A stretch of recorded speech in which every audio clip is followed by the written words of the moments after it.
ഇരിക്കുമ്പോൾ നമുക്ക് നമ്മുടെ ചെറുപ്പകാലത്തേക്ക് ഒന്ന് തിരിച്ചു പോയാലോ? 1950 മുതൽ 80 വരെ ജനിച്ചവർക്ക് ഇത് മനസ്സിലാകും. നാം പിന്നിട്ട വഴികൾ, നമ്മുടെ കൊച്ചു കേരളം എത്ര മനോഹരമായിരുന്നു. യഥാർത്ഥത്തിൽ അന്നായിരുന്നു ദൈവത്തിന്റെ സ്വന്തം നാട്. തെങ്ങുകൾക്കെല്ലാം തടമെടുത്ത് വളം ചെയ്യുമായിരുന്നു വർഷാവർഷം. അതിന്റെ നന്ദി എന്ന വണ്ണം തലപ്പിലേക്ക് കയറാൻ പോലും ആകാത്ത വിധം തിങ്ങിക്കായ്ച്ച് പ്രസാദിക്കുമായിരുന്നു അവ.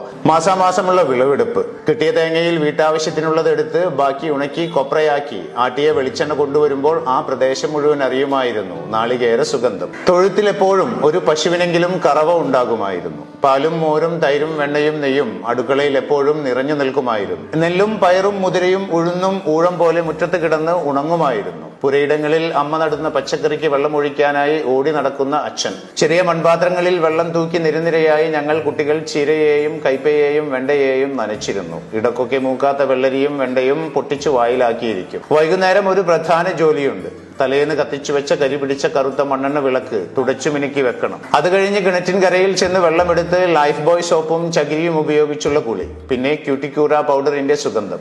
വൈകുന്നേരം ചായ കുടിക്കാനെന്നും പറഞ്ഞ് കടയിലൊക്കെ പോയി സന്ധ്യക്ക് വീട്ടിലേക്ക് വരുന്ന അച്ഛന്റെ കയ്യിൽ കാണും ഒരു പൊതിയും എവറഡി ടോർച്ചും. കണ്ണിലും മനസ്സിലും അത് തെളിയിക്കുന്ന പറഞ്ഞറിയിക്കാനാവാത്ത അനുഭൂതിയുടെ ആത്മബന്ധത്തിന്റെ കരുതൽ സുഖം. മണ്ണെണ്ണപ്പുക വലിച്ചു കയറ്റിക്കൊണ്ട് അമ്മ ചോറ് തിന്നാൻ വിളിക്കും വരെയുള്ള പുസ്തക വായന. കൂട്ടിന് വയലിൽ നിന്നുള്ള തവളകളുടെ മേളം. ഉറങ്ങാനുള്ള തിരക്ക് കൂട്ടൽ.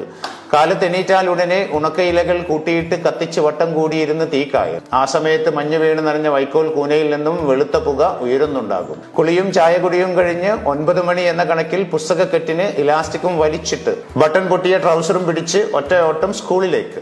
സ്കൂളിൽ നിന്ന് തിരിച്ചു വരുമ്പോൾ അടുക്കളയുടെ ഓടിനിടയിൽ നിന്ന് പുകയുയരുന്നത് ദൂരെ നിന്ന് കാണുമ്പോഴേ ഉത്സാഹമാണ്. അമ്മ എന്തെങ്കിലും പലഹാരം ഉണ്ടാക്കുകയോ ഉണക്ക കപ്പയോ ചേമ്പോ പുഴുങ്ങുകയോ ആകും. അതും കഴിഞ്ഞ് കണ്ടത്തിലേക്കോ അടുത്തുള്ള പറമ്പിലേക്കോ ഒരോട്ടമാണ്. പന്തുകളി, ഗോലികളി, കിളികളി മുതൽ അങ്ങോട്ട് പലതരം കളികളും അഭ്യാസങ്ങളുമായി നേരം ഇരുണ്ട് വീട്ടിൽ നിന്ന് വിളി വരുന്നതുവരെ. പിന്നെ പലതരം കച്ചവടക്കാർ. എല്ലാവരും വർഷങ്ങളായി വീടുകളുമായി ബന്ധമുള്ളവർ.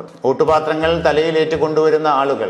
വിഷു ആകുമ്പോഴേക്കും മൺപാത്രങ്ങൾ വലിയ കൊട്ടകളിൽ കൊണ്ടു നടന്ന് വിറ്റ് പകരം നെല്ലോ പയറോ വാങ്ങിപ്പോകുന്ന സ്ത്രീകൾ. തഴപ്പായ നെയ്ത് വർഷാവർഷം പറയാതെ തന്നെ വീട്ടിൽ കൊണ്ടു തന്നിരുന്ന അമ്മൂമ്മ. കുട്ടനിറിയെ കുപ്പിവളകളും കൺമഷിയും മറ്റുമായി വന്നിരുന്ന വളക്കച്ചവടക്കാർ. കല്ലുകൊത്താനുണ്ടോ എന്ന് വിളിച്ചു കൊണ്ടുവന്നിരുന്ന കല്ലുകൊത്തികൾ. പിന്നെയുമുണ്ട് ഒരുപാട് പേർ. പാത്രക്കച്ചവടക്കാർ, തുണി അലക്കുന്നവർ, തലക്കുഴിയാൻ മൺപ്രതിമയുമായി വരുന്നവർ, അങ്ങനെ ഒരുപാട് പേർ.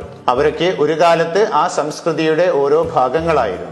അന്നെല്ലാം ആർക്കും ആരെയും സംശയമോ അകൽച്ചയോ ഭയമോ ഉണ്ടായിരുന്നതായി കണ്ടിട്ടില്ല. വീടുകൾക്ക് മതിലുകളില്ലായിരുന്നു. ആളുകൾ എല്ലാ പറമ്പുകളിലൂടെയും വീട്ടുവളപ്പുകളിലൂടെയും യഥേഷ്ടം വഴി നടന്നിരുന്നു. എല്ലാം എല്ലാവരുടെയും സ്വന്തമാണെന്ന് തോന്നലുണ്ടായിരുന്നു. അരിയായാലും തേയിലയായാലും ചുറ്റുമുള്ള വീടുകളിൽ എവിടെയെങ്കിലും ഉണ്ടായാൽ മതിയായിരുന്നു. എല്ലാവർക്കും അതിൽ അവകാശമുണ്ടായിരുന്നു. വീട്ടിലെ കറിക്ക് രുചിയില്ലെങ്കിൽ പാത്രവും എടുത്ത് അയൽപക്കത്തേക്ക് ഒറ്റയോട്ടമായിരുന്നു. എവിടുന്നും എപ്പോഴും ഭക്ഷണമോ വെള്ളമോ കിട്ടുമായിരുന്നു. പ്രത്യേകിച്ച് എന്തെങ്കിലും പാകം ചെയ്താൽ ഓരോ ഓഹരി അയൽ വീടുകളിലും എത്തിയിരുന്നു. കുരുത്തക്കേട് കണ്ടാൽ മുതിർന്നവർക്കും അധ്യാപകർക്കും ശാസിക്കാൻ ആരുടെ മക്കളാണെന്ന് നോക്കേണ്ട ആവശ്യമില്ലായിരുന്നു. മക്കൾ എല്ലാവരുടെയും മക്കളായിരുന്നു.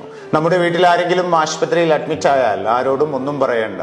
അയൽപക്കത്തുള്ളവർ പൊടിയേരി കഞ്ഞിയും ചമ്മന്തിയും തോരനുമായി നീളമുള്ള അടുക്കുപാത്രവുമായി വരും. എന്നിട്ട് കൂട്ടിനിരിക്കുന്നവരെ വീട്ടിലേക്ക് വിടും, കുളിച്ച് വസ്ത്രം മാറി വരാൻ. അടുത്ത വർഷം വരെ മനസ്സിൽ തങ്ങി നിൽക്കാൻ പാകത്തിൽ കൊല്ലത്തിൽ 1-2 പ്രാവശ്യം മാത്രം ലഭിച്ചിരുന്ന മാസ്മരിക ഗന്ധം തീർത്ത് മനസ്സിലും ശരീരത്തിലും കുടിയേറിയിരുന്ന കോടിയുടുപ്പുകൾ.